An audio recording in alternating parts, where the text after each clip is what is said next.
নমস্কাৰ welcome back to my Bodo info hub আপোনালোকে চাই আছে তো বন্ধুসকল আজি মই পুনৰ আপোনালোকৰ মাজলৈ অন্য এটি ভিডিঅ'ৰ কাৰণে আগবাঢ়ি আহিছো বা আগুৱাই আহিছো আপোনালোকে কেনে আছে ভালে আছে ময়ো ভালে আছো সকলোৱে এইকেদিন বেছিভাগ এসএসসি জিডি যেটো প্ৰি মেডিকেল মানে মেডিকেল হৈ আছে তো তাৰ বিষয়লৈ বেছি চলি আছে তো তাৰ মাজতে মোৰ মাজত এটা অন্য এটা ভাল এটা মানে জব অপৰচুনিটি আহি গৈছে তো কিছুদিন আগতে সিএম ছাৰো আমাৰ যিকিটা টিচাৰৰ মানে এক্সাম হৈছিলে হেতুৰ বিষয় লৈ তেওঁ এপইন্টমেন্ট এতিয়া চাগে দি আছে মই ইমান এটা সময় পোৱা নাই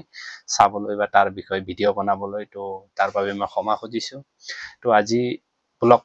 পলম নকৰাকে হেবোৰ কথা নপতাতকে মই মোৰ ভিডিঅ'ৰ যোগেদি আপোনালোকক আজি নতুন ভ্যাকেন্সিৰ বিষয় মই আপোনালোকক জনাবলৈ গৈ আছো তো আপোনালোকে যদি প্ৰথমবাৰৰ কাৰণে মোৰ ভিডিঅ'ত আহিছে বা মোৰ ভিডিঅ'টো চাই আছে তেনেহলে মোৰ ভিডিঅ'টো সাবস্ক্ৰাইব কৰিবলৈ নাপাহৰিব আৰু বেল আইকনটো দবাই ৰাখিব এইদৰে নতুন নতুন জব ইনফৰমেশনৰ ভিডিঅ' মই আপোনালোকৰ মাজলৈ প্ৰেৰণ কৰি থাকিম তো আজি মই প্ৰথমে আপোনালোকে আসাম কেৰিয়াৰ গুগলত সাৰ্চ কৰিব পাৰে ক্ৰমত সাৰ্চ কৰিব পাৰে আসাম কেৰিয়াৰ সাৰ্চ কৰি লৈছো ইয়াতে দেখা পাই আছে আপোনালোকে কেভিএস আৰু এনভিএস বুলি ৰিক্ৰুটমেন্ট 2025 9126টা non teaching and teaching post online apply আৰম্ভ হৈ গৈছে আজিৰে পৰা তো মোৰ অকন পলম হৈছে এডভান্স কে দিব লাগিছিল আপোনালোকক কিন্তু বনাই থোৱা হ'ল কিন্তু দিয়া নহল তো মই আপোনালোকক এই ভিডিঅ'ত কি ৰিকুৱাৰমেন্ট আছে জব কি জব হয় কিহৰ বিষয় হয় কিমান এডুকেশন কোৱালিফিকেশন লাগিব কিমান বয়সলৈকে এপ্লাই কৰিব পাৰিব কি ডিগ্ৰী হোল্ডাৰ হ'ব লাগিব বা কিমান পাছ কৰা হ'ব লাগিব তো সম্পূৰ্ণ ডিটেইলছ মই আপোনালোকৰ মাজলৈকে শ্বেয়াৰ কৰিব গৈ আছো তো আপোনালোকে সম্পূৰ্ণকৈ এই ভিডিঅ'টো চাই থাকিব স্কিপ নকৰাকে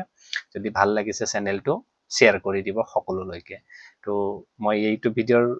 পিডিএফ যেটো এডভাৰটাইজমেন্ট ডেসক্ৰিপচনৰ বক্সতো দি দিও তো আপোনালোকে নিজৰ ফালৰ পৰাও পিডিএফটো পঢ়ি চাব এপ্লাই কৰাৰ আগতে আৰু যদি কিছুমান এলিজিবল ক্যান্ডিডেট আছে তেওঁলোকে সোনকালে এপ্লাই কৰিব তো ব্লগ আজি দেৰি নকৰাকে মই জনাই গৈ আছো আপোনালোকক তো এইটো জব হৈছে আপোনাৰ কেন্দ্ৰীয় বিদ্যালয় মানে জৱাহৰলাল নেহৰু কেন্দ্ৰীয় বিদ্যালয় বুলি কয় সৰি কেন্দ্ৰীয় বিদ্যালয় তো এনভিএস বুলি কৈছে ইয়াতে টিচিং প্ৰিন্সিপালৰ পোষ্ট ওলাইছে 134 কেভিএস প্লাস 93 এনভিএস বুলি কৈছে ভাইস প্ৰিন্সিপাল 58 কেভিএছত এসিস্ট্যান্ট কমিশনাৰ বুলি কৈছে 8টা প্লাস 9টা দুটা পোষ্টটো ভাগ কৰি দিছে তো পোষ্ট গ্ৰেজুৱেট টিচাৰ পিজিটি বুলি কৈছে পোষ্ট গ্ৰেজুৱেট টিচাৰ লাগিব তো ইয়াত নাম্বাৰ অফ পোষ্ট বুলি কৈছে 1465 কেভিএস প্লাস 1513 এনভিএস প্লাস 18টা পিজিটি এমআইএল ইন এনভিএস বুলি কৈছে তো টিচাৰ গ্ৰেজুৱেট টিচাৰ বুলি কৈছে ট্ৰেইনিং গ্ৰেজুৱেট টিচাৰ বুলি টিজিটি বুলি কৈছে 2794 আৰু 2978 আৰু 443 এনভিএস থাৰ্ড ল্যাঙ্গুৱেজ বুলি কৈছে লাইব্ৰেৰিয়ান বুলি কৈছে নেম অফ পোষ্ট বুলি কৈছে 147 প্ৰাইমাৰী টিচাৰ পিআৰটিএস বুলি কৈছে 3365 আৰু নন টিচিং পোষ্ট বুলি কৈছে 1155 বুলি কৈছে আৰু এনভিএস 787 তাৰছত ইয়াতে কৈছে how to apply for KVS and NVS recruitment বুলি কৈছে তো এইটো কিদৰে এপ্লাই কৰিব এইটোৰ বিষয়ে আপোনালোকক মই অন্য এটি ভিডিঅ' জনাই যাম কিদৰে এপ্লাই কৰিবলৈ তো এই ভিডিঅ'ত বন্ধুসকল আপোনালোকে যিবোৰ দেখা পাইছে বা মই যিখিনি পাৰিছো এইখিনি আপোনালোকক শ্বেয়াৰ কৰিলো আৰু ইয়াতে ষ্টাৰ্টিং ডেট 14 নৱেম্বৰ 10টা AM ৰ পৰা আৰম্ভ হৈছে লাষ্ট ডেট হ'ব 4 ডিসেম্বৰ 11:50 লৈকে তো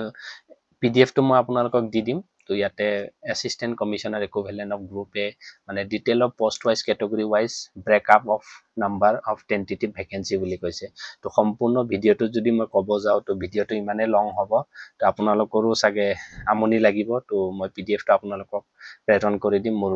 ডেসক্ৰিপচনৰ বক্সত তো আপোনালোকে চাব পাৰিব তো তথাপি মই অকমান গুণগুণাই গৈছো ইউআৰত 5টা ইডব্লিউএছ নাই ওবিসি এনসিএলত 2টা এসটিত এটা এসসিত এটা এসটিত নাই টোটাল 8টা এলডি এটা ভিআই এইচআই আদাৰ বুলি কৈছে তো assistant commissioner academic equivalent group A in NVS বুলি কৈছে ইয়াতে এইদৰে পোষ্টখিনি দি দিছে প্ৰিন্সিপাল ইকুইভ্যালেন্ট গ্ৰুপ এ বুলি কৈছে কেভিএস আৰু এনভিএছত কেন্দ্ৰীয় বিদ্যালয় আৰু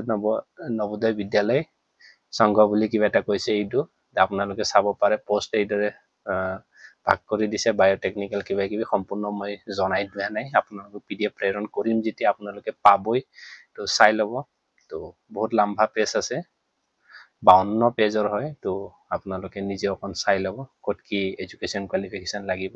যিসকল এলিজিবল ক্যান্ডিডেট এপ্লাই কৰিবৰ কাৰণে তো এপ্লাই প্ৰসেছটো কেনেকুৱা মই মোৰ অন্য এটি ভিডিঅ'ত আপোনালোকক জনাই দিম তো ইয়াতে সাৰ্ভাৰৰো কিছু অসুবিধা হ'ব তো তাৰ কাৰণে আজি মই ভিডিঅ' ইমানতে আপোনালোকক